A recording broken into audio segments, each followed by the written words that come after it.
backtrack here, but regarding the earlier thing we were talking about, something just popped up on my timeline. The Malignaggi and McGregor sparring, and whether or not it was a knockdown. Well, the referee in question has Joe Cortez. He's given a statement, and he says, "I can't tell you how I would have scored it live. I may have called it a knockdown because the last thing to land was a short right hand to the side of Paulie's head. That could constitute a knockdown. It's a judgment call, and I think it could go either way. I wouldn't argue it either way if a referee said it was a knockdown or not a knockdown." So there you go. Basically, even the referee has no fucking clue. Yeah, it's up for interpretation. I understand. And that's the other thing in boxing, I guess, like, you know, those like slips and those pushes and stuff like that. I guess it's all up for interpretation whether or not it counts. Yeah, look, the truth is, the bigger story is there's a bunch of hype now. There's a bunch of question marks. People are going, oh, shit, Conor McGregor can actually box. They're selling the fight. Dana White and company are doing what they have to do. The fact is they love the fact that Malignaggi is going on all these podcasts and talking shit as well, because Malignaggi is just selling the fight even more. Because he's selling it big time. He's adding fuel to the fire. Yeah. I mean, UFC can't believe this. I mean, Dana, of course, we all know he's a fantastic promoter, and that really was marketing genius by putting out that 20-second clip. I mean, who knows what happened in the rest of the 12 rounds? Really, who cares? Because, and you know, the McGregor fans, they don't care. They see that 20-second clip. That kind of worries the boxing community a little bit. It fires up the MMA community. I mean, that was genius releasing that little clip, because it's selling to everybody that McGregor really has a good chance of going out there and knocking this guy out. There's a lot of like MMA conspiracy theorists. Like, do you think, I don't think this at all, but do you think like there's a part of, this is the big thing they say about the Conor and Mayweather thing, is like once the cameras go off, they're behind closed doors, and Conor McGregor and Mayweather are eating lobster together, counting dollars. But yeah, that's bullshit. It's bullshit, because there was that stupid, I mean, I don't know if it was true or not, but I'm going to go out on a limb and say it wasn't true. Apparently, there was a story, it was in the Sun in the UK, saying that they both arrived on the same private jet. Did you see that? I didn't see that, no. Yeah, there was a story saying, oh, yeah, busted. McGregor and Mayweather caught exchanging pleasantries and arriving on the same private jet, which, you know, and it kind of falls into the conspiracy theory that you're talking about. Mm-hmm. And I just don't believe that one little bit. Listen, you know, of course, as competitors, when we're going to fight, like, listen, when I have a fight, and you know, sometimes people piss me off and it gets a little different. But, you know, you believe what you say, and this rivalry builds up. And people talk about trash talk. And people talk about, by the way, some fighters like to say, yeah, I don't like to engage in trash talk. I don't like to say this and that. At the end of the day, mate, we're gonna fight. Okay, and trash talking, and I hate saying that term, trash talking. It sounds so stupid. I prefer just, you know, whatever. If you're talking shit, whatever, you're trying to insult your opponent. There's a strategy to that. You're trying to get them to doubt themselves. You know, you're trying to get them to think this guy will beat me, because if you believe that, then you won't fight with the fullest of your ability. So there's a tactic, because at the end of the day, you're going to step in there. In a boxing fight, people die. People die regularly. Bloody, I think it's 12 people a year on average die from boxing fights. Right. So they're going to try and do serious harm to one another. So if you, by using your mouth leading up to the fight, can make them doubt themselves, which affects their performance, and therefore, you know, limits your possibility of getting a serious injury and, of course, winning the fight, then why wouldn't you do that? It's all, there's tactics, there's strategy, there's psychology there. So all these people that completely dismiss it and say that we're stupid and immature, and I'm a martial artist and I don't do that, well, then you're missing a trick, pal. You're missing a trick, because psychology is one of the biggest aspects of martial arts. So what you're saying there, the conspiracy theory about them, you know, behind closed doors, high-fiving each other and saying, whoa, isn't this great? We're going to make so much money. I don't believe that one little bit. Well, what about even like taking it further, where it's like somebody like the UFC is going out behind closed doors to Paul Malignaggi and being like, yeah, go talk shit, because him talking shit and calling out Conor it's hyping it up so much. It's getting so many more eyes on it, and it creates kind of a volley between MMA fans and boxing fans and the people that think Conor's going to win and Mayweather's going to win. And it definitely, without a doubt, unquestionably is really hyping it. So do you think there's a chance behind closed doors that the people involved are like, yeah, dude, go out and talk shit as much as you want, or, you know, even so much more so, are encouraging to do it? I mean, it's an interesting thought, but I can't see it, to be honest. I mean, at the end of the day, I mean, people always talk about fixing fights in the UFC, and there's just, I mean, there's always those conspiracy theories. Of course, in boxing, it did happen, but the UFC is such a powerful organization. It's such a money machine. There's no way they would risk their credibility for one guy.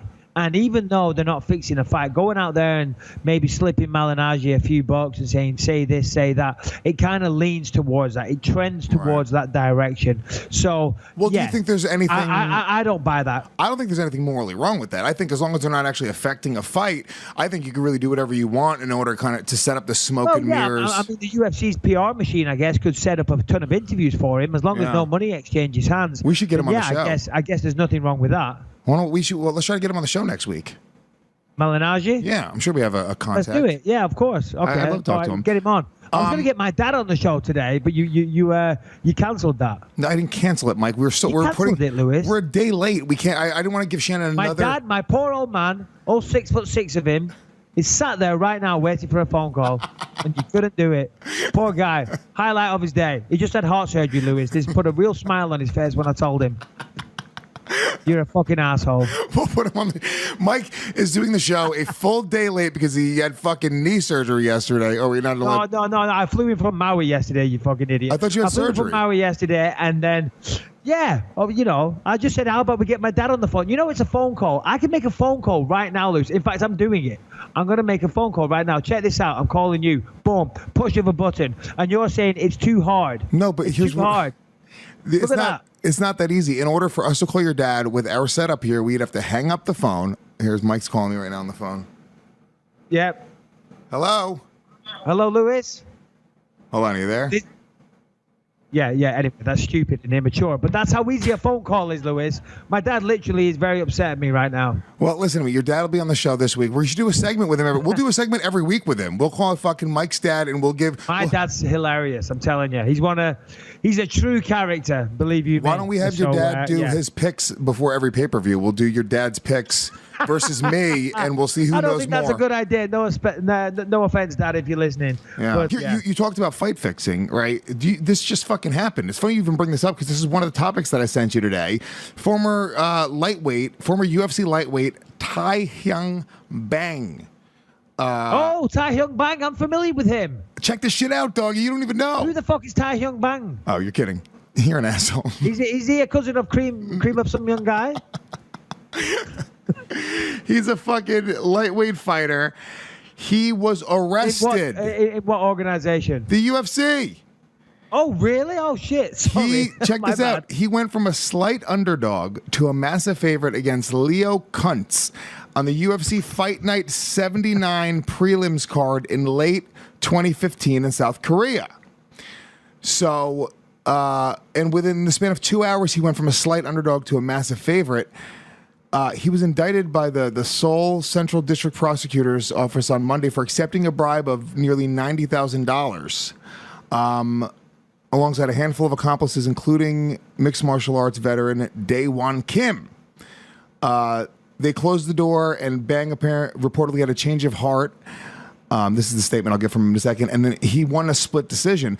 So he ended up not giving up the fight. He was supposed to throw the fight, took $90,000 in bribes. It's a UFC fight, modern day UFC, 2015. This is what happened in Korea, correct? Yeah. Yeah, I did see something about it, but I didn't read about it. But he was cleared of all charges. Is that correct? No, he was arrested on Monday now. This has just happened. He just got arrested for this on Monday. Oh.